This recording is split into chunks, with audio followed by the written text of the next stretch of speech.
I stood in front of the mirror in the hallway, adjusting my tie. 74 years had taught me to be picky about my appearance, especially when it came to family gatherings. Today was my grandson Connor's 15th birthday, and the family was going to celebrate at a restaurant. I chose a navy blue suit that emphasized my still sturdy physique.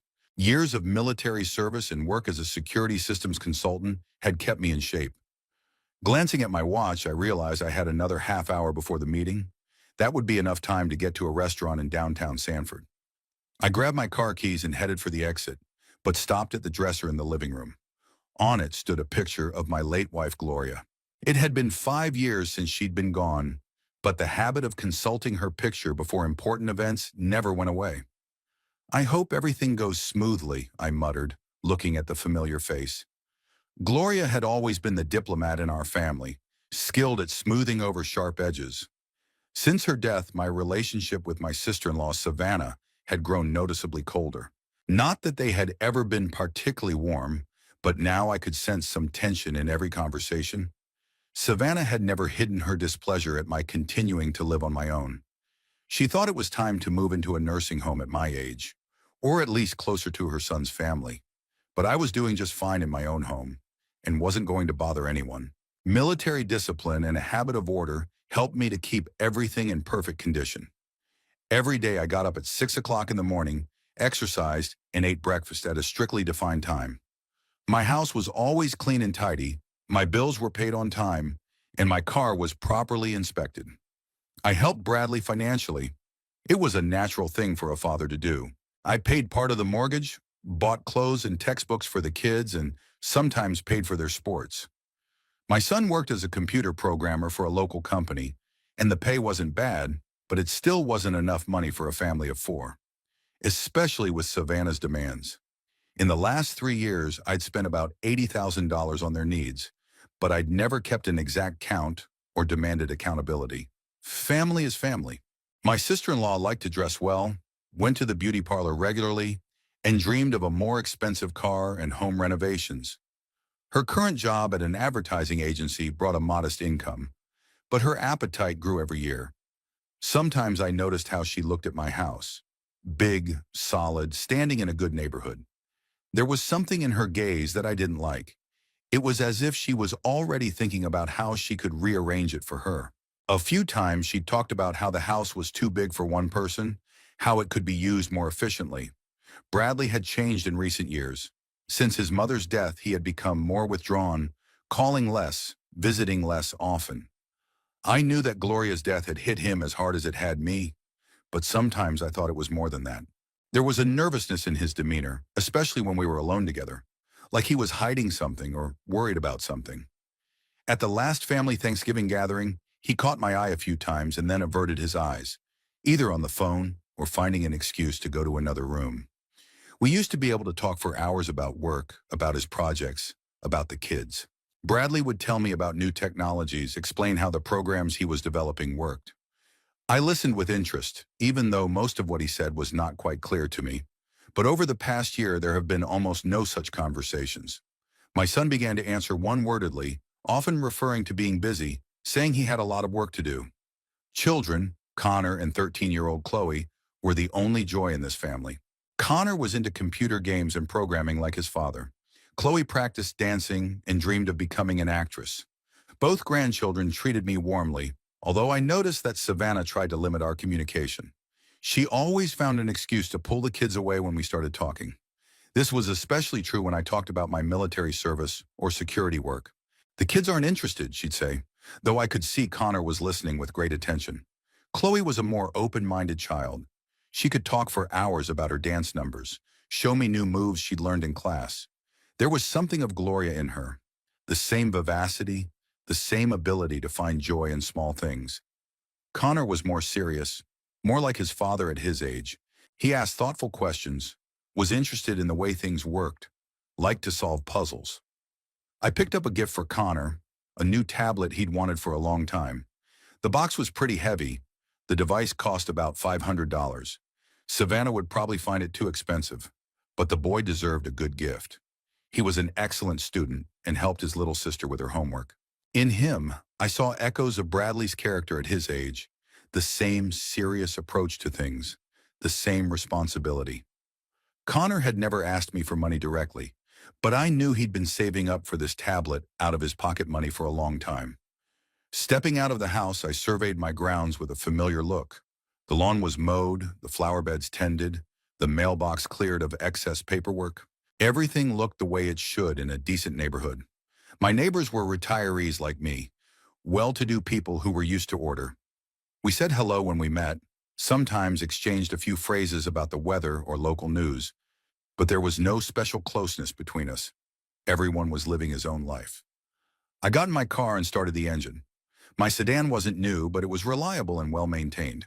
I had bought it 7 years ago, shortly after I retired, and had had it serviced regularly since then. The mileage was low. I drove it mostly around town, with occasional trips to neighboring states to visit old friends in the service.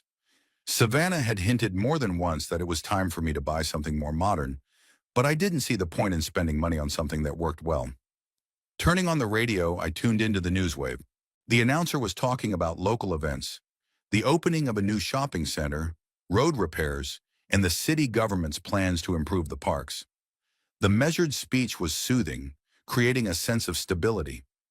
I liked order in everything, in my house, in my car, in my plans for the day. I was not happy about the unexpected, especially when it came to family relations. The drive to the restaurant took 25 minutes.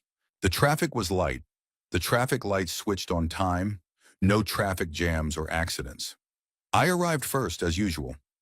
Punctuality was one of my main traits, developed during my years of military service. I always came to meetings 5 to 10 minutes earlier than the appointed time. This gave me an opportunity to get acquainted, to choose a suitable table, to study the situation, to prepare for the conversation. The Old Main was one of the best places in Sanford. It served excellent steaks and seafood, and the service was always top-notch. The interior was classic in style. Dark wood, leather chairs, dim lighting. There were old photos of the city and paintings of local artists on the walls. The atmosphere was conducive to a leisurely conversation, which suited me just fine. I booked a table for 6. There were supposed to be 5 of us, but I always took a seat with room to spare. The maitre d', an older man with a gray mustache, recognized me. I'd been here many times with Gloria, and after her death, I'd sometimes come alone for a quiet lunch. He escorted me to a corner table by the window overlooking the main street. It was a good spot, quite secluded, but with a good view. After ordering myself a non-gassed water, I sat down and waited for my family. It was starting to get dusk, and the streetlights were already on, illuminating the sidewalks with a soft yellow light. Passers-by were hurrying about their business.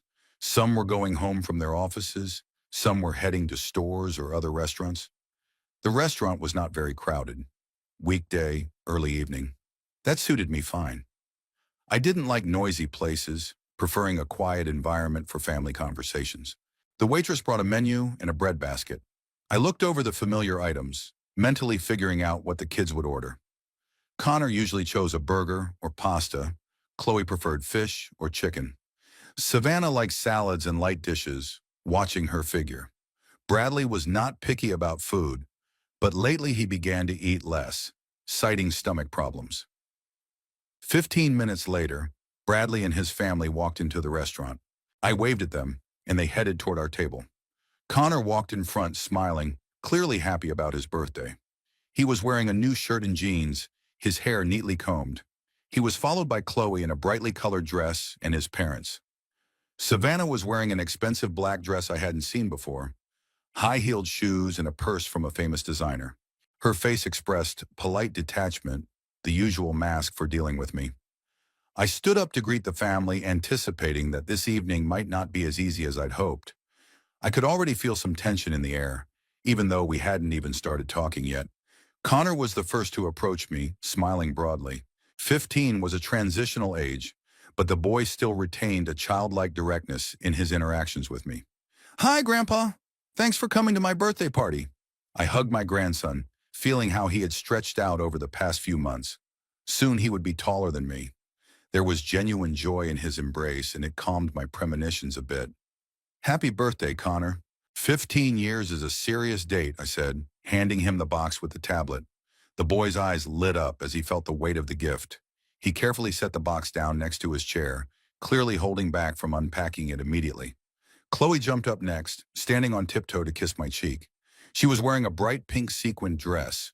Surely a new purchase, especially for this evening. "Grandpa Hamish, do you have a present for me too?" she asked with a sly smile. "Of course," I replied, pulling a small box out of my pocket. "But today is your brother's holiday."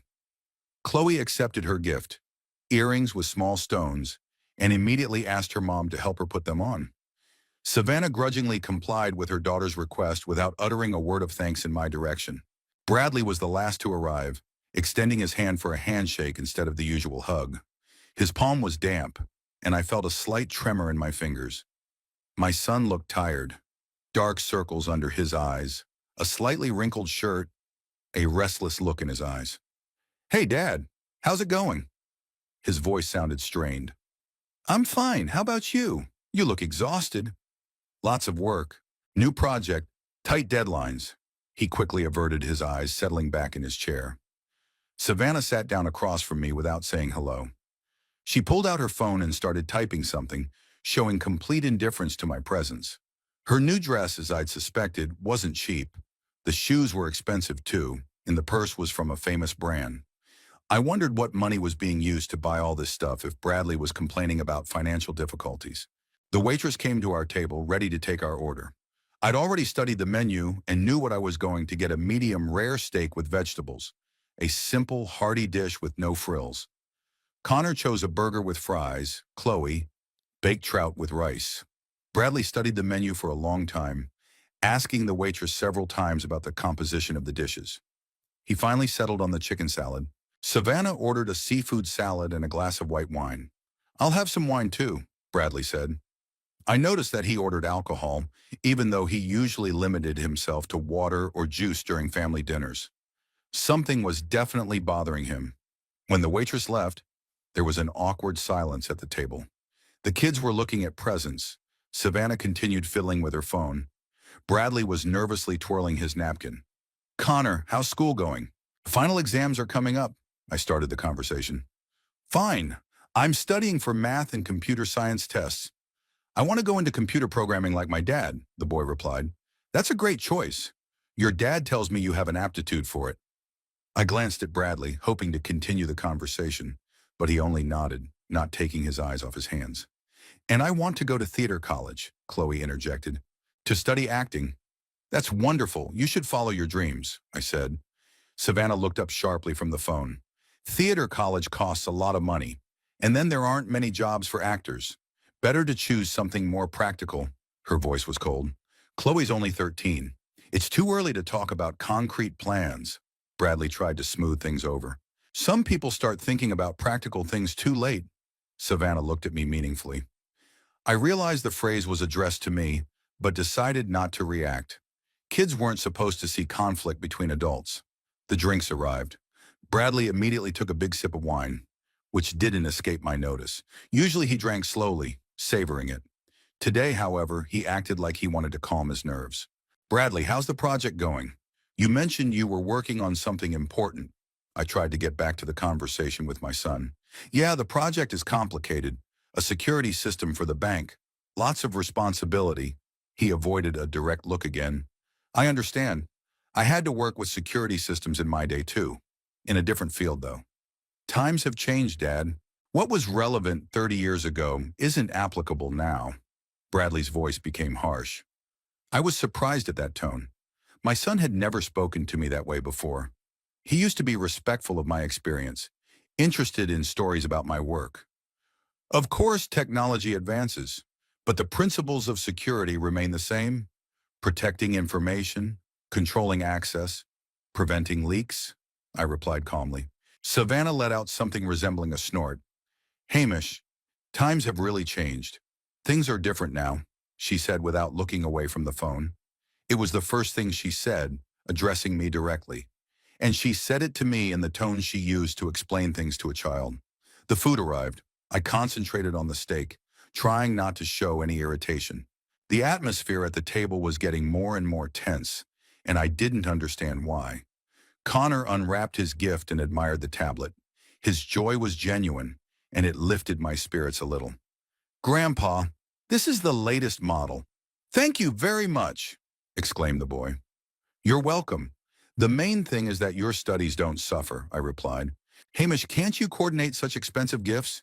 Savannah suddenly intervened. "Bradley and I prefer to decide for ourselves what to buy the kids." I was confused. In all my years, no one had ever admonished me about gifts for my grandchildren. I bought what I thought was appropriate, and the family was always grateful. "Savannah, Daddy wanted to make Connor feel good," Bradley said softly, but there was no conviction in his voice. "I'm not arguing intentions. It's about discussing these things. Kids need to understand the value of money, not think everything comes for nothing." Her words sounded like a lesson she was reading to me. I felt irritation rising, but held back. The kids were watching us, and I didn't want to ruin Connor's birthday. "I'll keep that in mind next time," I said briefly. Savannah nodded satisfied and went back to her salad. Bradley drank the rest of his wine and ordered another glass. This was starting to bother me. My son wasn't a fan of alcohol, and tonight he was drinking like he was drowning something out. The rest of dinner passed in strained silence. The kids chatted amongst themselves, the adults ate, avoiding conversation. I tried to make conversation a few times, but got one-word answers or was ignored. When the bill arrived, I reached for my wallet, but Savannah stopped me. "We'll pay it ourselves," she said sharply. "Let me treat my family on my grandson's birthday," I objected. "You don't have to. We're not beggars." Her tone became downright rude. Bradley blushed but said nothing. He silently pulled out his card and handed it to the waitress. I could see his hand trembling slightly. When we left the restaurant, Savannah headed straight for the car, dragging the kids with her. Bradley lingered, obviously wanting to say something. "Dad, don't mind him. Savannah's just tired," he mumbled without looking me in the eye. "What's going on, Bradley? You're acting weird." "Nothing's going on. Just a lot of work. Stress." He took a step back. "We should get going." He hurriedly headed to the car, leaving me standing alone at the entrance to the restaurant. I watched them drive away, and for the first time in years, I felt like a stranger in my own family. The waitress brought the dessert menu, and I offered to order a cake for the birthday boy. Connor got excited. He loves sweets, especially chocolate desserts. Chloe, too, perked up at the sight of pictures of cakes. "You don't have to," Savannah said sharply. "We have cake at home." I was surprised. Usually family celebrations included dessert at a restaurant. It was our tradition. In all the years, no one had ever turned down a sweet treat on a birthday. "Savannah, let's not skimp on the celebration," I said softly. She lifted her head from the phone and looked at me with undisguised irritation. "Who's talking about saving money? I said we have cake at home.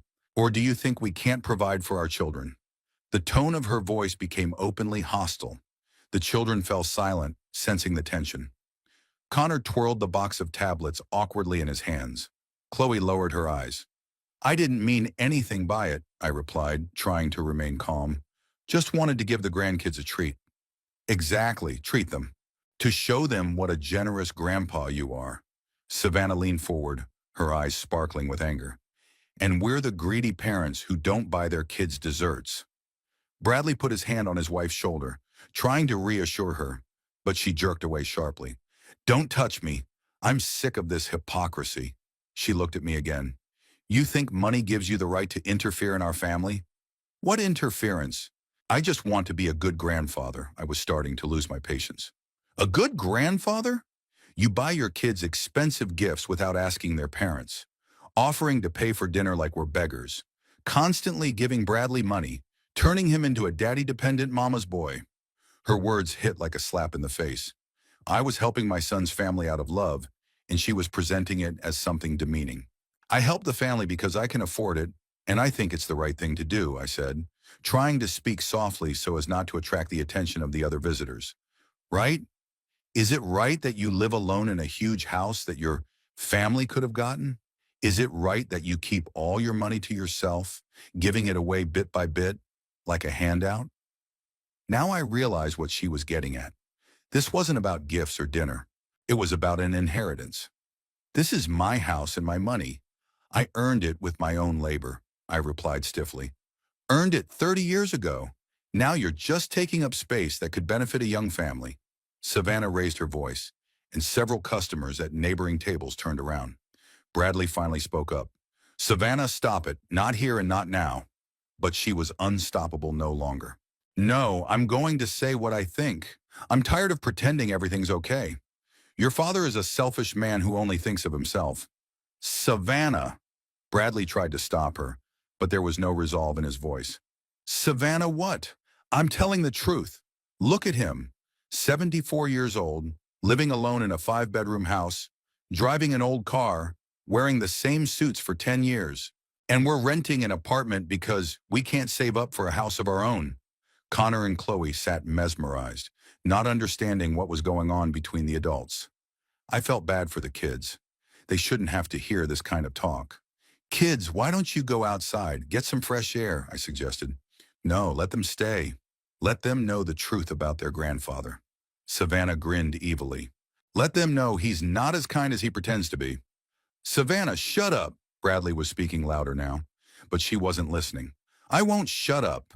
I'm sick of bowing down to that old trash who thinks he can buy our love. The word trash sounded like a gunshot. Dead silence hung around our table. Even the waiters stopped walking beside us. I slowly rose from my chair. My hands weren't shaking. My voice was calm. Say what you said again. Savannah stood up as well, her face contorted with rage. I said you're trash. Old, worthless trash that clings to life and keeps young people from building their futures. Connor sobbed. Chloe cried. But Savannah continued.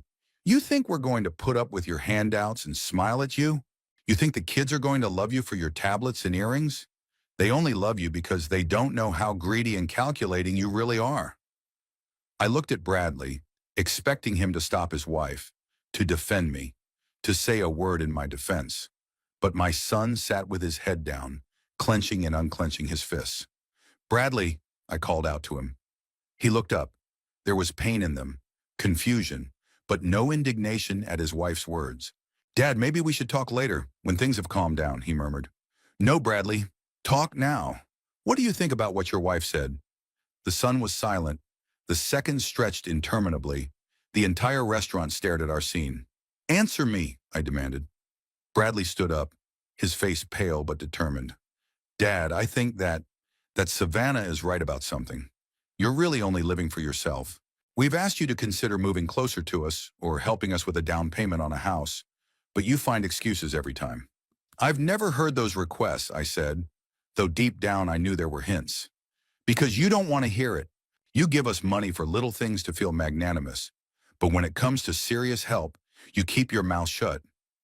Bradley's voice was getting louder and louder.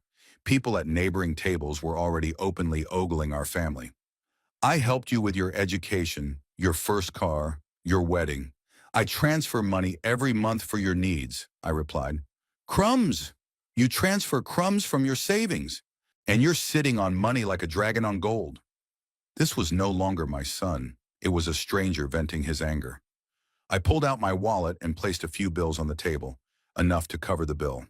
For dinner, I said briefly. We don't want your money, Savannah shouted and flicked the bills onto the floor. A few bills fell at the feet of the waitress, who stood nearby with a tray, not knowing what to do. Get out of here, Bradley suddenly shouted. Get out of here. We don't need a father and grandfather like that. Those words sounded like a sentence. I looked at the grandchildren. Connor was crying, cradling a box of tablets in his arms. Chloe was sobbing at the top of her voice. But they didn't come up to me, didn't stand up for me. They sat next to my parents. I picked up the money from the floor and put it back on the table. Goodbye, I said, and headed for the exit. No one stopped me. No one called my name. I made it to the door of the restaurant under the stares of dozens of diners who witnessed my humiliation. Outside, I stopped and looked back. Our table was visible in the restaurant window. Savannah was saying something to Bradley, waving her arms. The kids were still crying. My son didn't look in my direction. I got in the car and started the engine. My hands weren't shaking. My breathing was steady. Surprisingly, I didn't feel pain, but a strange relief. It was as if a heavy weight had fallen from my shoulders. All the way home, I thought about one thing. How could I have been so wrong about my own family? How could I not see that I was just a source of money for them, that they only tolerated me for the inheritance? Parking in front of my house, I sat in the car for a few more minutes, staring out the lighted windows. It was warm, cozy, peaceful inside. My house, my rules, my life, and no one else who thought I was trash. At home, I took off my jacket and hung it in its usual place in the closet. The tie was neatly rolled up and placed in the dresser drawer. Each movement was slow, measured, as if I were performing a ritual. Maybe it was a ritual of saying goodbye to my old life. I walked into the kitchen and put the kettle on. Tea helped me think, especially in difficult moments. It was a dark night outside the window, the streetlights illuminating the empty road. There was absolute silence in the house. The kind of silence that had seemed like loneliness to me before, but now felt like a blessing. I sat down at the kitchen table with a cup of hot tea and tried to piece together what had happened at the restaurant. Savannah's words rang in my head with crystal clarity. Old trash. But it was Bradley's behavior that hurt the most. He didn't just fail to protect me, he supported his wife, kicked out his own father. The phone rang half an hour after I returned. Bradley's number popped up on the screen. I stared at the vibrating device but didn't pick up. After a minute, the call stopped, but almost immediately a new one started. Bradley again. Again, I didn't answer. The third call came 10 minutes later. This time it was an unknown number. Probably Savannah from her cell phone. I rejected the call and muted the sound. I went back to my tea and tried to remember exactly when my relationship with my son's family began to deteriorate.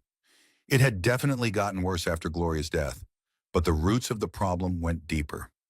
Savannah had never made it a secret that she considered me a liability in her family life. She wanted Bradley to belong only to her, and I was an extra element in that picture. Little by little, she turned her son against me.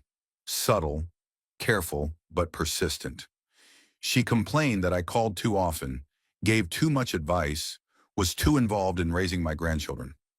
Bradley defended me at first, but over time, he began to agree with his wife. And today, that process reached its logical conclusion. I took a notebook and a pen, a habit of planning my actions left over from the war. I wrote down on a sheet of paper, what I know for sure. Under that heading came the lines. My family sees me only as a source of money. Savannah thinks she's entitled to my property. Bradley supports his wife. The kids are still attached to me, but their parents form their opinions. On the next page, he wrote, what I should do. That list went blank for now. I needed to think it through. My phone started vibrating again. Messages were coming in. I turned on the sound and read. The first one was from Bradley. Dad, let's talk. That's not what I wanted to say. The second, 5 minutes later. Answer me, please.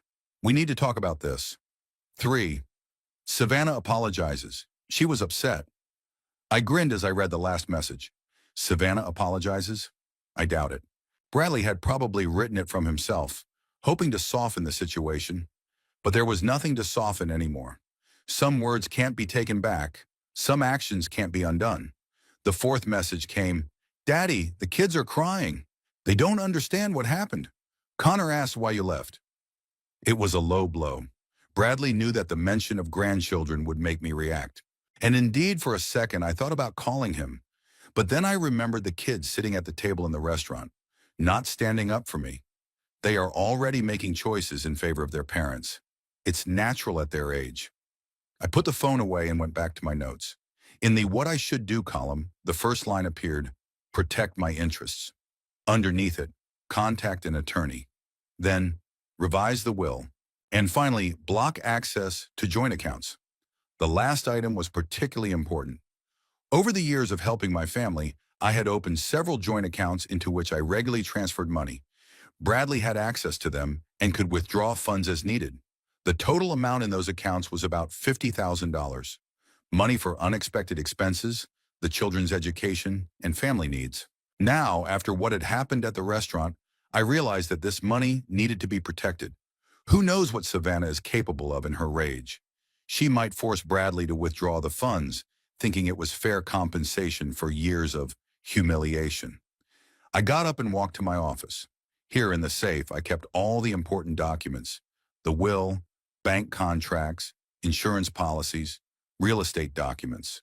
Everything was neatly organized into folders and numbered. Gloria always joked that I kept paperwork like the army. I pulled out the will and reread it. Bradley was the primary beneficiary. He got the house, the car, bank accounts, stocks, and bonds. The grandchildren received education money, $50,000 each, to be put into a trust until they reached adulthood. Several charitable organizations received small sums. The total value of the inheritance was about $1,200,000. Not a bad sum for a programmer's family living in a rented apartment. Now I understood why Savannah was so nervous. She thought the money was already hers and was angry at every day of my independent life. The phone came to life again. A fifth message from Bradley. If you don't answer, I'll come to you. A threat or a promise? Either way, I wasn't going to talk to anyone today. Emotions need to cool down, and I need time to think. I wrote back, don't come over. Talk to you later when I'm ready. I sent it and turned off my phone. Went back to the paperwork. In addition to the main will, I had powers of attorney to manage my accounts, life insurance policies, deeds to a piece of land in a neighboring state that I'd bought years ago as an investment. All of this wealth had been accumulated through decades of honest labor. I started my career as a simple military engineer with a lieutenant's paycheck, served in Vietnam, risking my life for $200 a month. After the Army, I worked for private companies, consulting on security issues, designing defense systems. Every dollar was earned with sweat and blood. Gloria supported me in everything. We saved, invested wisely. We bought real estate when prices were low, sold when the market went up. She did the household bookkeeping with the pedantry of an accountant. I planned major purchases and investments. We were a team. After she died, I continued to live by the same principles. Didn't splurge, didn't make foolish expenditures, but didn't skimp on my son's family either. I helped regularly and generously, thinking of it as an investment in my grandchildren's future. Now it turned out that my generosity was perceived as weakness and caution as greed. I made a plan of action for tomorrow. The first order of business was to call my lawyer. Robert Stevens had been handling my cases for 15 years and knew the ins and outs of my financial situation. I needed to schedule an appointment to discuss changes to my will. The second item was a visit to the bank. The joint accounts needed to be blocked and the money transferred to new accounts that only I would have access to. It would be a painful blow to the family, but after tonight, I no longer trusted them. The third item is to talk to a financial advisor. I need to review all the investments and make sure no one but me can manage them. It might be worth setting up a trust or moving some of the assets to another jurisdiction. I closed the safe and put the documents away. The plan was ready, all that was left was to execute it. Tomorrow a new chapter of my life would begin. A life without illusions of a loving family, without obligations to ungrateful relatives. As I walked up the stairs to my bedroom, I thought about how I felt calmer than I had in years. It was as if I'd thrown off the heavy shackles I'd put on myself. No longer did I have to pretend I didn't notice Savannah's coldness or Bradley's strange behavior. No more buying love with expensive gifts. In the bedroom, I changed into my homemade clothes and lay in bed with a book. I couldn't read. My thoughts kept returning to tonight, but it was no longer painful memories but plans for the future. I woke up at 7:30 in the morning, as usual. My sleep was deep and peaceful, surprising considering yesterday's events. Apparently, the decision I had made had a calming effect. I no longer had to be tormented by doubts or hope for changes in family relations. After breakfast, I turned on my phone. 14 missed calls and 8 messages had accumulated overnight, all from Bradley. The last message came at 2 in the morning. Dad, I know you're up. Let's meet in the morning and talk about this like adults. I didn't reply. Instead, I found Robert Stevens' number in my address book and called his office. The receptionist informed me that the attorney had a free time at 11 in the morning. I made an appointment. The next call was to the bank. I was lucky. My personal manager, Patricia Clark, worked at the Main Street branch and could see me this afternoon. I made an appointment for 2 o'clock in the afternoon. At 9 in the morning, the house phone rang. Bradley's number popped up on the screen. I let the answering machine take the call and listened to the message. Dad, this is Bradley. I know you're home. Savannah and I want to apologize for yesterday. Please pick up the phone. Interestingly, it was Savannah who was going to apologize. Yesterday, she was so sure she was right that she was yelling about it all over the restaurant. She and Bradley had probably discussed the possible consequences of the scandal during the night and realized they'd gone too far. Half an hour later, the doorbell rang. I looked out the window and saw my son's car parked at the gate. Bradley was standing on the porch in his work suit. Apparently, he'd decided to stop by on his way to the office. I didn't open the door. I just watched through the tulle curtain as my son pressed the call button for a few minutes, then pulled out his cell phone and dialed a number. The house phone rang, but I didn't answer it. Bradley stood for a moment longer, then walked back to the car and drove away. He probably thought I wasn't home, or that I was deliberately avoiding him. Both were true to varying degrees. Robert Stevens' office was downtown, in an old red brick building. I went up to the second floor and walked into a familiar office with dark wooden furniture and shelves filled with legal reference books. Robert greeted me with his usual professional cordiality. We had known each other for over 15 years. He had been handling my cases since I retired. A tall, gray-haired man in his 60s, always impeccably dressed and extremely meticulous in his work. "Hamish, it's good to see you. What brings you to see me this early? You usually make appointments ahead of time." I sat down in the chair across from his desk and outlined the situation. I told him about the scandal at the restaurant last night, about Savannah's words, about Bradley's behavior. Robert listened attentively, occasionally asking clarifying questions. "I understand your desire to protect the assets," he said when I was done. "But are you sure you want to make drastic decisions under the influence of emotion? Maybe you should wait a few days." "Robert, this isn't an emotional decision. I've been thinking about it all night. My family has shown its true colors, and I have to react accordingly." The lawyer pulled my folder out of the safe and spread the papers out on the table. The current will, powers of attorney, bank contracts, everything was neatly filed and numbered.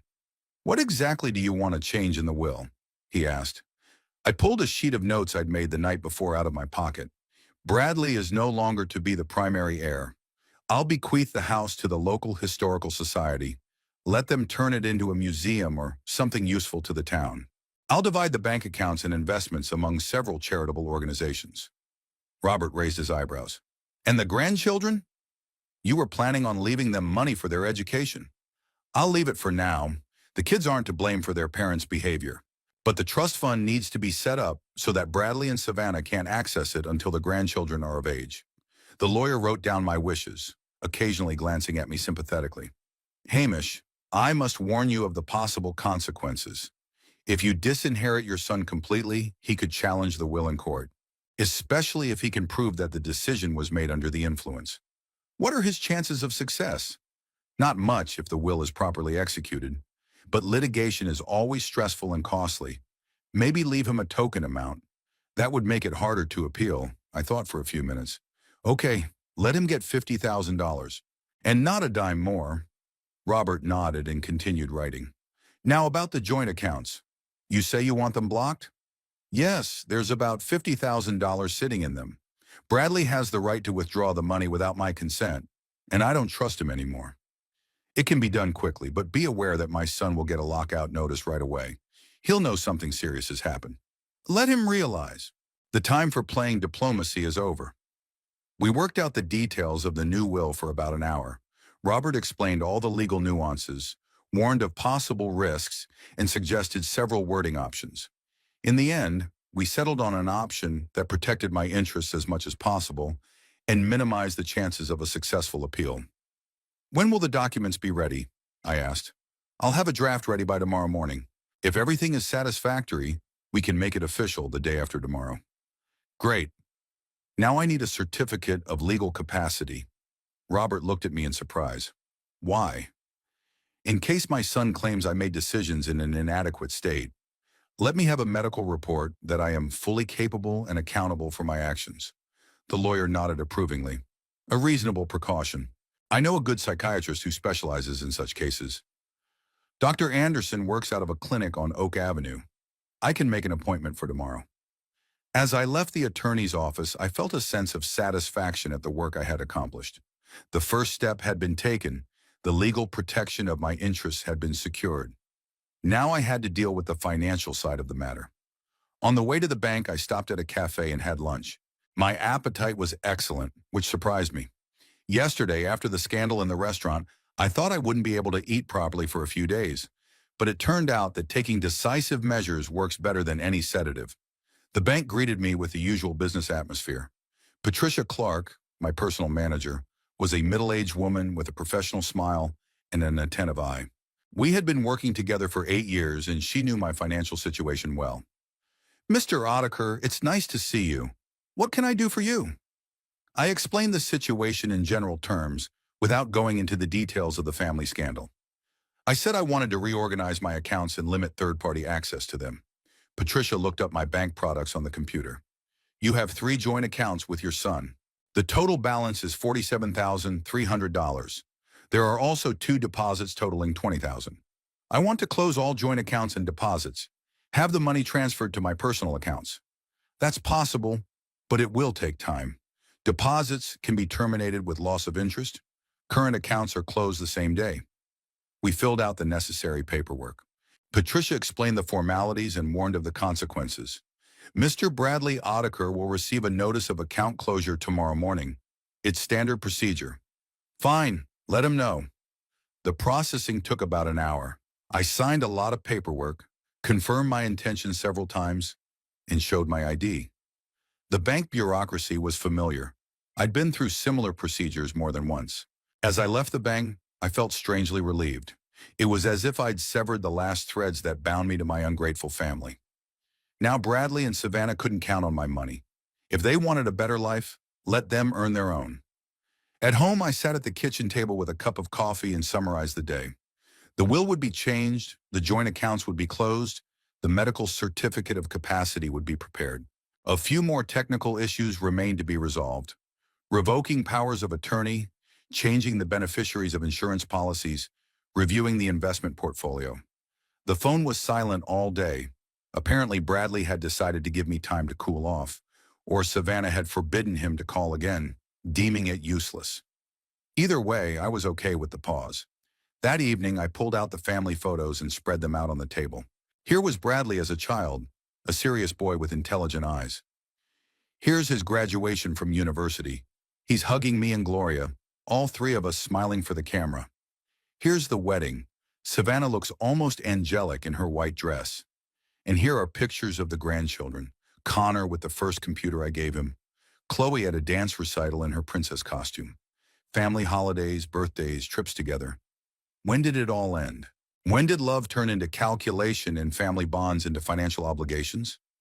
Maybe it's my own fault for getting them used to helping out all the time. But is it wrong to help children and grandchildren? I put the photos away in a box. Some memories are better preserved, even if they no longer match reality. The morning started with a call from Dr. Anderson.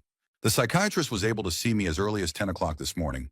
He had freed up time between patients. This was fortunate, as I wanted to complete the formalities as quickly as possible. The clinic on Oak Avenue was a modern 3-story building with large windows and well-maintained grounds. The lobby smelled of antiseptic and fresh flowers. I checked in with the receptionist and went to Dr. Anderson's office. The doctor was a man in his 50s, with attentive eyes and a calm voice. He asked me about the reasons for my visit, listened to my family situation, and ran some cognitive function tests. An hour later, I received a certificate of full mental competency. "Mr. Ottaker, you are completely adequate and capable of making independent decisions," the doctor said, handing me the document. "Not for sure. Your reaction to the family conflict is reasonable and justified." This conclusion was another brick in the wall of legal protection I was building around my decision. Waiting for me in Robert Stevens' office was a finished draft of a new will. The attorney had worked through the night, taking into account all of my wishes and legal requirements. The document was legally impeccable. "Reread every clause carefully," Robert advised. "Make sure everything is in line with your intentions."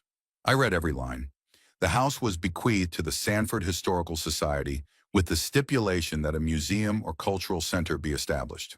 Bank accounts and investments of $800,000 were divided among 3 charitable organizations: the Veterans Relief Fund, a children's hospital, and a homeless shelter. Bradley received $50,000, a token amount that eliminated the possibility of a successful challenge to the will. The grandchildren remained entitled to an education fund of $50,000 each, but the money was transferred to a trust until they reached adulthood. That's right, I said, finishing the document. We can execute it. Robert called 2 witnesses, a secretary and a paralegal. They confirmed my identity, witnessed the signing procedure. Every page was authenticated, every paragraph read aloud. The new will went into effect immediately, overruling all previous versions. Now for the powers of attorney, Robert said, pulling out another folder. Sure, your son has a power of attorney to manage certain accounts in the event of your incapacity. I'd forgotten about that document, signed 3 years ago for emergencies. It seemed like a sensible precaution at the time. If something happened to me, Bradley could take care of my affairs. Revoking immediately. We executed the revocation of power of attorney and notarized the document. Now Bradley had no rights to manage my finances. As I left the attorney's office, I felt a sense of finality to the process. The legal side had been settled completely. The technical details remained. Notifying the banks of the change in beneficiaries, adjusting the insurance policies. At home, I was in for a surprise. Bradley's car was parked at the gate, and his son was sitting on the porch steps with a bouquet of flowers in his hands. He looked tired and confused, his suit wrinkled, his tie loosened. I parked in the garage and stepped out the side door to meet him face to face. "Hey, Dad," Bradley said, getting up and holding out a bouquet. "This is from Savannah. She asked me to tell you to apologize." The flowers were expensive, white roses and lilies in a beautiful package. They must have cost at least $50. "Leave them here," I replied, not accepting the bouquet. "We'll talk in the house." We walked through to the living room. Bradley sat on the edge of the couch, nervously clenching and unclenching his fingers. I settled into the chair across from him, studying my son's face. He had aged noticeably in 2 days, new wrinkles around his eyes, his skin turning gray. "Dad, I'm really ashamed of what happened the day before yesterday. Savannah was wrong, and I was wrong to support her." "Go on." We both apologize. Savannah is ready to come over and apologize in person. The kids miss you too. Connor keeps asking when Grandpa's coming to visit. Bradley spoke in memorized phrases, as if he were practicing a speech in front of a mirror. "And what do you suggest? Forget everything and carry on as before?" "Yes, I mean, no, not exactly like before. We realize we've been too demanding. We won't ask you for money anymore. We'll be independent." I grinned. How quickly their intentions had changed. Yesterday, Savannah was screaming about my greed and selfishness, and today they're ready to be independent. "Bradley, be honest. What's changed in these 2 days? Why the sudden change in attitude?" The son averted his eyes. "We realized we were wrong. Thought about our relationship, about the kids. Or did you try to withdraw money from the account and find it blocked?" Bradley went pale. So the notice from the bank had already arrived. "Dad, if that's what this is about, I wasn't going to withdraw anything. I just checked the balance through online banking and saw that the account was unavailable." "When exactly did you discover this?" "Last night, but it had nothing to do with my visit. I wanted to apologize regardless of the money." The lie was written all over his face. Bradley had never been good at deception. As a kid, I always knew when he was hiding something. "What did Savannah say when she found out about the blocked account?" My son blurted out. "She was upset, but then we talked and decided it was only fair. After all, it's your money." Another lie. Surely Savannah must have thrown a tantrum and demanded to drive to me immediately to apologize. "Bradley, I appreciate you coming over, but an apology isn't enough." "What do you mean?" "What happened at the restaurant showed your family's true attitude toward me. Savannah called me trash and you backed her up and kicked me out. Things like that can't be fixed with a bouquet of flowers." Bradley stood up and began pacing nervously around the room. "Dad, we all said the wrong things. Emotions ran high. We didn't control ourselves. But family is more important than pride." "Family? Where was family when your wife insulted me in front of the kids? Where was family when you told me to fuck off?"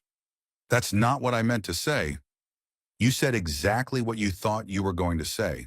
For the first time in years, you were honest with me." My son stopped and looked at me with desperation. "What will it take to get you to forgive us?" "Savannah is willing to make any terms." "Savannah is willing to make any terms for money. Correct me if I'm wrong." Bradley didn't answer. He knew I was right, but he couldn't admit it. "Dad, we're a family. We have children, a shared history, memories." The story ended the day before yesterday at the restaurant. The memories remain, but we have no future. I stood up and headed for the door, signaling that the conversation was over. Dad, wait! What about the grandchildren? You can't punish them for their parents' mistakes. That was the last trump card, and Bradley played it desperately. The kids will get money for their education when they reach adulthood. Until then, let the parents take care of them themselves. You can't be so cruel. I stopped at the door and turned to my son. Cruel? Savannah called me trash in front of my grandchildren. You kicked your own father out of a restaurant. And abusive me? Bradley lowered his head. He had nothing to object. Goodbye, Bradley. Tell Savannah her apology is not accepted. After he left, I sat in my chair and stared out the window for a long time. A forgotten bouquet of flowers lay on the steps. The wind fluttered the cellophane wrapping. The petals crumbled on the concrete. In the evening, the phone rang. It was Savannah. I didn't answer it, but I turned the answering machine to maximum volume. Hamish, it's Savannah. I know you can hear me. I'm really ashamed of what I said. I was upset, out of control. Please, let's meet and talk like adults. The kids really miss their grandfather. The voice was wimpy, fake. Every word sounded like a memorized phrase. I turned off the answering machine and unplugged the phone cord. The conversations were over. Now my new life was beginning. A life without family, but also without illusions. The next morning I awoke to the sound of car doors. Looking out the bedroom window, I saw Bradley's familiar car parked just outside the gate. But this time his son wasn't alone. Savannah was getting out of the car next to him. She was dressed in black jeans and a white blouse, her hair in a tight ponytail. Even from a distance, I could tell she was determined. I didn't hurry downstairs. Let them stand there thinking about their behavior. A few minutes later, the doorbell rang insistently. Then another. Then Savannah began pounding on the door with her fist. The sound was harsh, demanding. Hamish, we know you're home. Open the door, she shouted. I leisurely dressed, washed my face, and ate breakfast. The knocking at the door continued with varying success. Then it subsided, then resumed with renewed vigor. Finally, I decided that the neighbors might start complaining about the noise. So I went downstairs. When I opened the door, I saw Savannah's angry face. Her eyes were burning with anger, and her lips were pressed into a thin line. Bradley stood slightly behind, looking confused and guilty. Finally, Savannah exclaimed, trying to squeeze past me into the house. We need to talk. Stay on the porch, I said calmly, blocking the passage. Talk from here. What, you won't let us in the house? We're family. After what happened at the restaurant, I don't consider you family. Savannah's face reddened with rage. Hamish, enough of these childish games. You blocked our accounts and we have a right to know why. Not your accounts, but mine. I have the right to handle my own money. That money was meant for the family, for the children. That money was meant for a family that respects me. And since that family no longer exists, Bradley finally spoke up. Dad, we've already apologized. What else needs to be done? I looked at my son. Yesterday he had come alone, trying to act soft, diplomatic. Today he'd brought his wife for a more decisive offensive. Bradley, your apology seems insincere when you come with the very woman who called me trash. I apologized, Savannah intervened. Left a message on my answering machine. What more do you need? Nothing. It's too late to apologize. Savannah took a step forward, her voice becoming menacing. Hamish, you don't understand the consequences of your actions. We have children who need an education. We have a mortgage to pay. We were counting on your help. Don't count on it anymore. You can't be so selfish. You have more money than you can spend in a lifetime. I wonder where she got such accurate information about my financial situation. Surely Bradley must have told her more than he should have. My money is my business. Your business? What about your family? What about grandchildren? The grandchildren will get money for their education when they're of age. Until then, it's up to the parents to take care of them. Savannah and Bradley looked at each other. Apparently, this was a new turn of events for them. What do you mean? The son asked. I changed my will, set up a trust fund for the children. The money will go to them when they're 18 and only to them. Savannah's face turned pale. You can't do that. I already did. And what do we get? What does Bradley get? I hesitated to answer, enjoying their confusion. Bradley gets $50,000. 50,000? Savannah shrieked. Out of a million? That's a mockery. So they really did know the size of my fortune. I wonder how long they'd been planning my death. That's more than you deserve, I said, looking at her, considering your attitude toward me. My attitude? And your attitude toward us? You've been a cheapskate all your life, living only for yourself. If I'm a cheapskate, why do you want my money so desperately? Savannah was confused for a moment, realizing the logical contradiction in her words. This isn't about money, it's about fairness. Bradley is your only son. He should get his inheritance. Bradley will get what he deserves. Bradley finally decided to take more action. Dad, I'll contest the will in court. Try it. I've got a psychiatrist's certificate of full capacity. I've got witnesses. I've got a videotape of me signing the documents. The last one was a bluff. No videotape existed, but they couldn't know that. Savannah and Bradley glanced over again, this time with desperation. Hamish, Savannah spoke in a different tone, a softer one. Understand, I was upset at the restaurant. I had problems at work, I snapped. It happens to everyone. Fatigue happens to everyone. But not everyone calls older people trash. It was said in a fit of emotion. Emotions show a person's true attitude. Bradley tried a different approach. Dad, what about our history together? Have I been a bad son?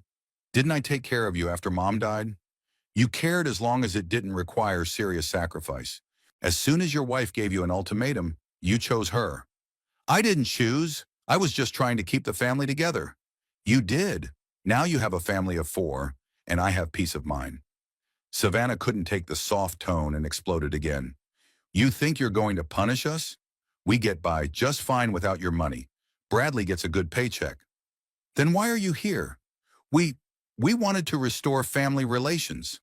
Lies. You wanted to restore access to the money. Bradley made one last attempt.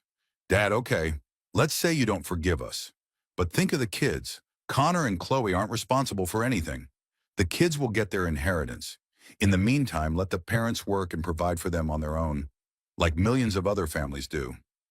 We have plans. We wanted to buy a house, send the kids to good colleges. Your plans were made on my money. It's time to make plans on your own income. Savannah realized diplomacy wasn't working and moved on to threats. Hamish, you're going to regret this. We'll tell everyone how stale and cruel you are. Your neighbors, your acquaintances will know what you did to your own family. Tell them. Just don't forget to mention what you told me in the restaurant. No one will believe you. Everyone will think you're a crazy old man. Maybe, but a crazy old man with money is still better than a normal family with no money. This remark finally pissed Savannah off. You're a disgusting person. Now I understand why you don't have any friends, why you live alone like a recluse. It's better to live alone than surrounded by people waiting for you to die. Bradley turned pale. Dad, it's not fair. Unfair? Was it fair to kick me out of the restaurant? Was it fair to put up with your wife's insults? Savannah turned and walked to the car, yelling over her shoulder. That's it. You're impossible to talk to. Live alone with your money. Bradley lingered for a few seconds. Dad, this isn't over. I'll find a way to contest the will. Good luck, I replied calmly. But remember, every day in court will cost you money, and I have more. My son gave me a pained look and walked away to the car. They drove off with a squeal of tires, Savannah giving me the middle finger through the side window. I closed the door and went back inside. The silence seemed especially nice after their yelling and threats. On the kitchen table lay the morning paper, a peaceful, quiet picture of ordinary life. I brewed myself some coffee and sat by the window, watching the street. Neighbors with dogs passed by, cyclists rode by, children played on the opposite side of the road. The ordinary life of ordinary people who don't have greedy relatives. The phone rang an hour later. It was an unfamiliar number. Savannah was probably trying to call from someone else's phone. I didn't answer it. Then Bradley called. Then the unknown number again. I muted the sound and went about my business. By late afternoon, the number of missed calls had reached 20. They clearly weren't going to give up easily. But I had time, patience, and most importantly, the right to dispose of my own life. After 3 days, the calls stopped, and I thought the family had finally left me alone. But on Thursday night, the doorbell rang again. This time it was all four of them: Bradley, Savannah, and both grandsons. Connor was holding a drawing, and Chloe was clutching a small box. I opened the door and saw a carefully rehearsed scene. The kids stood in front, the parents behind. Everyone had sad faces, as if they were attending a funeral. "Grandpa Hamish," Connor began in a trembling voice, "we miss you. Mom said you don't want to see us anymore." Chloe held out a box to me. "These are for you. I made the cookies myself." I looked at the kids, then at their parents. Savannah and Bradley were feigning grief, but there was hope in their eyes. They were using the grandchildren as their last trump card in this game. "Come on in," I said finally. We made our way into the living room. The children sat uncertainly on the couch, and the parents settled into their chairs. I remained standing, making it clear that the visit would be short. "Connor, show Grandpa your drawing." Savannah nudged the boy. The grandson unfolded a piece of paper. On it was a drawing of a family, 4 figures under one roof and a lone figure off to the side. The caption read, "Grandpa, come home." "That's very beautiful," I said, accepting the drawing. "Thank you." Chloe opened the box of cookies. "Try some. I remember that you liked them with chocolate." The cookies were slightly burnt and uneven, clearly the work of a 13-year-old girl. I took one and took a bite. "It's good. You're a good cook." The kids smiled, but there was still confusion in their eyes. They didn't understand what was going on between the adults. "Grandpa," Connor spoke up, "why don't you come to visit us? Mom says you're angry." I looked at Savannah. She sat with her eyes down, feigning contrition. "Connor, sometimes there are serious disagreements between adults. Your parents said some unpleasant things to me." "But they apologized," Chloe exclaimed. "Oh, Mom cried and said she was wrong." Had Savannah really cried? Or was that part of the play for the children? "Chloe, some words can't be taken back. Some actions can't be undone with an apology." "What did Mom say that?" Connor asked. Savannah looked up quickly, looking at me fearfully. She clearly hadn't told the kids the details of the restaurant scandal. "That's a conversation between adults," I replied. Bradley finally spoke up. "Dad, the kids are right. We apologize sincerely. Savannah realizes she was wrong. Let's forget this fight." "Forget? Then why did you bring the kids? To push my emotions?" "No, the children themselves wanted to see you. They keep asking about Grandpa."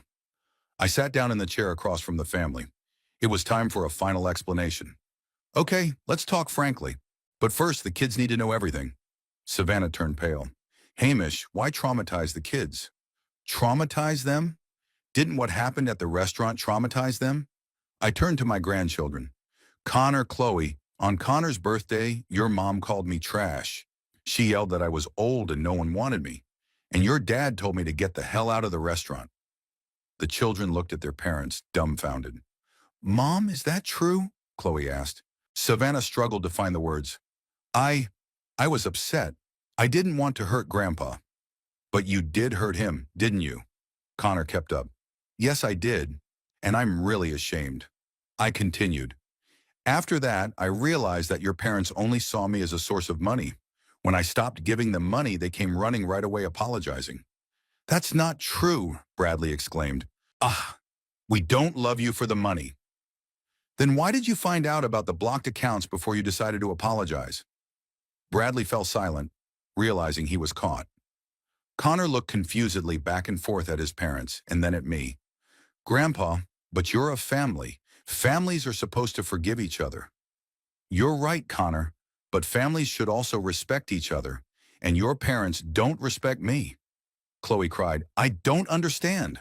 Why are you two fighting? I want things to be like they used to be." I felt sorry for the children. They really didn't understand adult games and calculations. "Chloe, sometimes people show their true colors. Your mom showed what she really thinks of me." Savannah got up from her chair and knelt down in front of my chair. "Hamish, I'm begging you. I'm so sorry. I was a fool saying stupid things. Give us another chance." It was humiliating. The woman who had called me trash a week ago was now crawling on her knees. "Stand up," I said coldly. "This is indecent." She stood up, her face wet with tears. What is to be done? Tell me and I'll do it. Nothing, it's too late. Bradley tried a different approach. Daddy, okay, let's say you won't forgive us. But why should the children suffer? Why did you deprive them of an educational fund? I didn't deprive. They will get the money when they are 18. What if they want to go to college earlier? What if they need money for prep courses, tutors? That's up to the parents. Savannah exploded again, forgetting her feigned humility. You're a sadist, punishing kids for our mistakes. I'm protecting my money from a greedy family. Greedy? We only asked for a fair share. A fair share? What's fair about waiting for me to die? Connor jumped up from the couch. Enough! Stop yelling! I'm sick of your grown-up stuff. He ran out of the room. Chloe sobbed into her voice. Do you see what you're doing to the children? Bradley said accusingly. That's what you're doing. I'm just defending myself. Savannah wiped away her tears and looked at me hatefully. You know what, Hamish? You got what you wanted. You're on your own. Now live with your money and don't complain about being alone. I won't complain. Loneliness is better than bad company. Bradley stood up and called to his son, Connor, let's go home. The boy came back into the living room with red eyes. He walked over to me and hugged me. Grandpa, I love you, even if you don't love us. It hurt the most. The child didn't understand the complexity of the situation, thinking it was about love. I love you too, Connor, and Chloe too. Then why don't you want to be our grandfather? I'll always be your grandfather, but sometimes grandpas and parents can't be friends. Chloe ran up and hugged me too. Grandpa, I'm going to miss you. I'll miss you too, but it's best for everyone. The family headed for the exit. At the door, Bradley stopped. Dad, is this really the final decision? Yes. You won't change your mind in time? No. Not even for the grandchildren? The grandchildren will get their share when they're adults. Savannah pushed her husband in the back. Come on, there's no use talking to him. After they left, I sat in my chair for a long time, holding a drawing of Connor and a box of cookies. The kids really loved me, but they were being used in someone else's game. It wasn't fair to them, but I didn't have a choice. If I gave in to my emotions now, Savannah would dictate my terms again tomorrow. The kids would grow up and realize that their grandfather had done the right thing by protecting himself from greedy parents.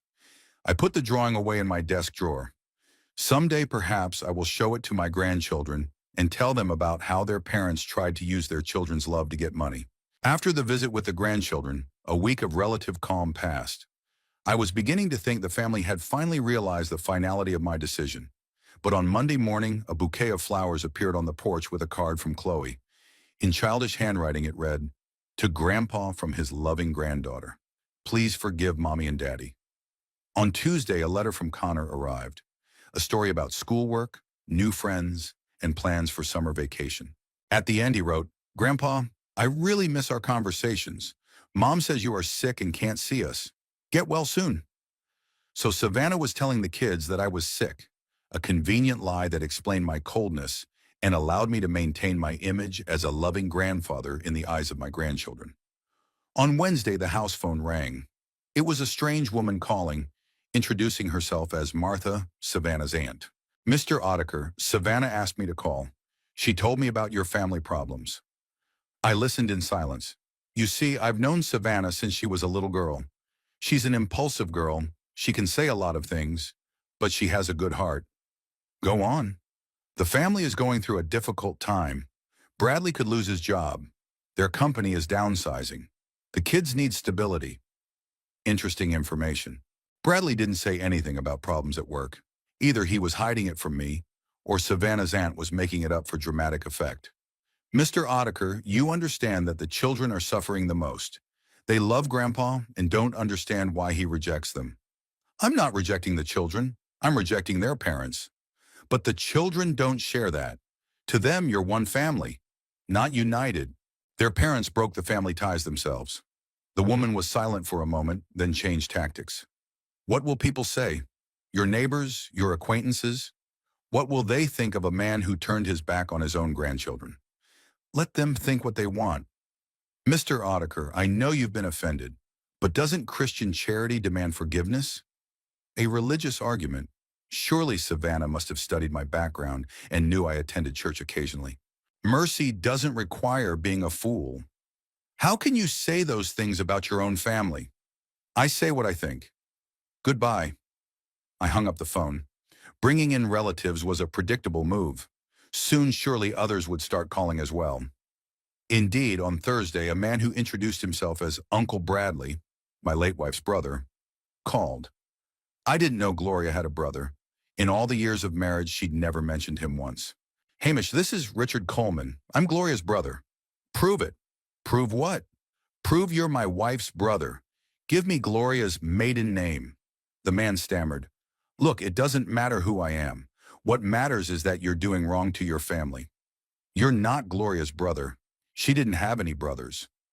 I unplugged the phone. The Bradley family clearly wasn't shy about their means, bringing even random people into the pressure. The next day, a letter from the principal of the grandchildren's school showed up in the mailbox. Mr. Jones wrote that the children were showing signs of emotional distress, doing worse in school, becoming withdrawn. He asked me to think about the impact of family conflict on the children's psyche. That letter was the last straw. They've drawn even the school into their games, made the teachers write emotional messages to me. They must have told the principal some heart-wrenching story about an abusive grandfather. I sat down at my computer and wrote an email to Mr. Jones, explained the real situation, that the kids' parents had publicly insulted me and were now trying to use the school to pressure me, asked him to stay out of family matters and focus on the educational process. The reply came an hour later. The principal apologized and promised not to get involved in family conflicts. Apparently, the children's parents had given him an incomplete picture of what was going on. Saturday morning, I woke up to the sound of a lawnmower. Looking out the window, I saw Connor cutting the grass in front of my house. The boy was wearing work gloves, concentrating on pushing the heavy machine over the uneven surface. I stepped out onto the porch. Connor, what are you doing? Grandson stopped the mower and turned around. His face was red from the effort. Hey, Grandpa, Mom said you were sick and couldn't take care of the lawn. I thought I'd help. Savannah's lies were growing in detail. Now I was not only sick, but infirm. Connor, I'm not sick. There's nothing wrong with me. But my mom used to say, your mom says a lot of things. Not all of it is true. The boy looked at me confused. Then why don't you want to see us? I sat down on the porch steps, beckoning my grandson over to me. Connor, sit next to me. I have something I need to explain to you. He settled next to me, setting aside his work gloves. Remember my birthday party at the restaurant? Of course. You gave me a tablet. And what happened afterward? Remember the conversation between the adults? Connor frowned, remembering. You were yelling. Mom was really angry. You left before anyone else. And what did Mom say? I don't remember exactly. Something about money and the house. She called me trash, Connor. Said no one wanted me. The boy's eyes widened. Mom didn't say that. She's kind. People are kind to those they need, and mean to those who get in the way of their plans. Connor was silent, digesting what he had heard. Grandfather, but it's possible to forgive, isn't it? Mom apologized, didn't she? Some things can't be forgiven, Connor, especially when a person doesn't realize what they're guilty of. Was it my fault? It pained me to look at my grandson's confused face. No, Connor, it's not your fault in any way, but you can't change your parents' behavior. What's going to happen to us? Mom cries every day. Dad's mean. Chloe cries too. I hugged the boy. You will live like millions of other families do. Your parents will work, earn money, take care of the kids. And when you're an adult, you'll get money for your education. And until then, we won't see each other. I don't know, Connor. We'll see. The boy stood up, picked up his gloves. Then I'll finish the grass. Make sure you have a nice lawn. I watched my grandson work diligently with the lawnmower. There was some desperate hope in his movements, as if he thought a job well done would change my mind. When Connor finished, I gave him $20. Thanks for the job. I don't need the money, Grandpa. I just wanted to help. Any work should pay. The boy reluctantly took the bill. Grandpa, can I come sometimes? Just like that, without my parents. It was a difficult question. On the one hand, I really love grandchildren. On the other, any communication could be interpreted as a willingness to reconcile. Connor, that's not possible right now. Your parents are using you to pressure me. I'm not telling them. Kids can't keep secrets from their parents. The boy lowered his head and walked towards the wicket. At the exit, he turned around. Grandpa, I'll wait for you to change your mind. After he left, I sat on the porch for a long time, admiring the freshly mowed lawn. Connor had really done a good job. The grass was even, the edges neatly trimmed. In the evening, the phone rang. Chloe called, her voice shaking with tears. Grandpa, is it true you don't love us anymore? It's not true, Chloe. I love you very much. Then why don't you come to visit? Because your parents have done bad things to me. Can I be forgiven? I didn't do anything wrong. My heart clenched with childish pain. Chloe, it's not your fault. When you're an adult, you'll understand. Until I grow up, won't you be my grandfather? I'll always be your grandfather. But sometimes grandfathers need to live apart. The girl sobbed and hung up the phone. I realized I was hurting the kids, but the alternative was worse. Letting greedy parents use my love for my grandchildren for their own gain. The next day I signed up for a Spanish course at the local adult college. It was time to start a new life, to find new interests. For years I had put off learning languages, traveling, and hobbies because of family commitments. Now I had the time and opportunities to do what I wanted to do, exactly as I wanted to do it. 4 months had passed since that memorable scandal in the restaurant. My life had changed dramatically, and the changes were satisfying. The Spanish course was fascinating. I hadn't experienced such an intellectual boost in a long time. The teacher, Senora Martinez, praised my discipline and quick learning. In addition to language courses, I joined a local history club. We met every other Saturday, discussed historical events, and shared knowledge. The club members were interesting people, former teachers, doctors, engineers, all around my age. No one was interested in my money or made plans about my inheritance. I also started going to the gym regularly. The trainer was surprised by my physical shape and put together an exercise program tailored to my age. 3 times a week, I spent an hour in the gym, keeping my muscles and cardiovascular system toned. The house became more cozy. I hired a maid who came twice a week for general cleaning. I gardened on my own, read books I'd been putting off for years, and watched documentaries. For the first time in years, I was living solely for myself. The Bradley family didn't stand still either. Mrs. Wilson, a neighbor who loved to gossip, kept me regularly informed of their affairs, even though I didn't ask for it. Hamish, have you heard? Your son sold his car, she reported one morning over the fence. Didn't hear. Bought an old used one, and his wife stopped going to the beauty parlor. I guess they're saving money. Mrs. Wilson was obviously expecting some kind of reaction from me, but I just nodded and continued watering the flowers. A week later, she brought new news. And they've put the house up for sale. They're moving to a smaller apartment. They say it'll be closer to the kids' school. So without my financial help, the Bradleys couldn't maintain the same standard of living. It was predictable. Savannah was used to spending more than her husband earned, counting on my support. In early October, as the leaves on the trees began to turn yellow, the doorbell rang. I looked out the window and saw Bradley. He stood alone without his family, wearing a simple jacket instead of his usual suit. He looked tired and aged. I opened the door but didn't invite him in. Hey, Dad. Bradley. Can we talk? Talk. He shifted awkwardly from foot to foot.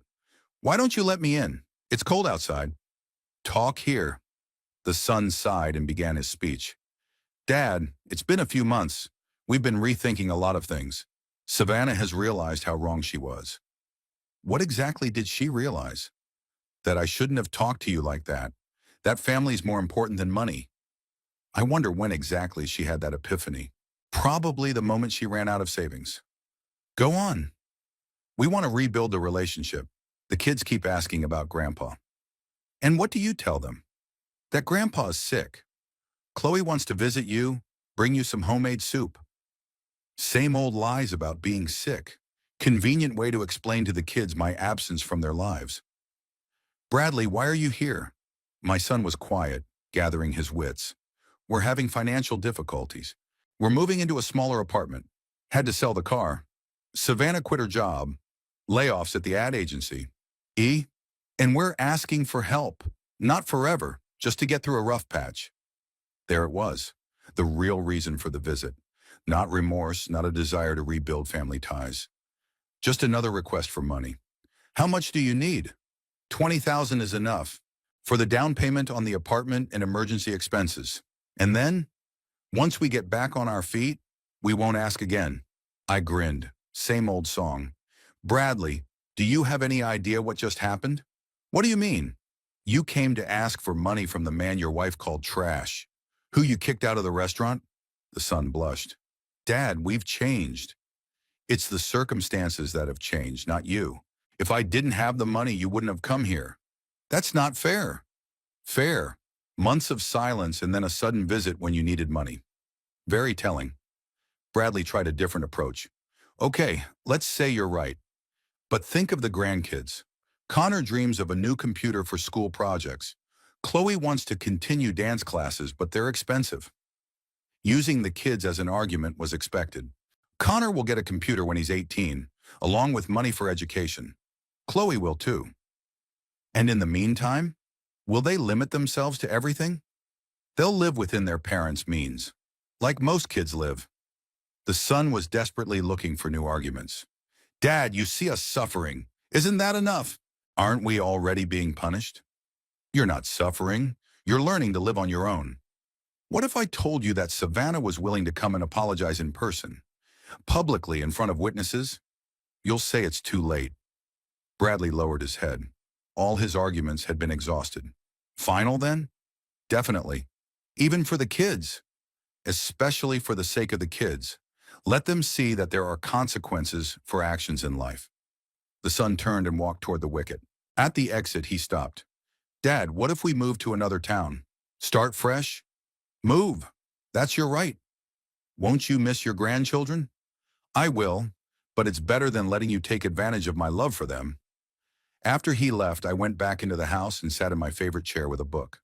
On the table was a postcard from the History Club members, an invitation to a special lecture on the Vietnam War. Next to it was the gym schedule and a list of recommended reading for Spanish courses. My new life was filled with meaning and interesting events. I was no longer waiting for calls from greedy relatives, no longer calculating how much money I had spent on my family this month, no longer feeling guilty for every refusal to help. In the evening, Mrs. Wilson called, Hamish, I saw your son leaving. He looked upset. Yeah, I guess so. What did he want? A talk. And how did that conversation go? Briefly. Mrs. Wilson realized she was not going to get any more details, so she changed the subject. The next day, the letter carrier brought a letter from Connor.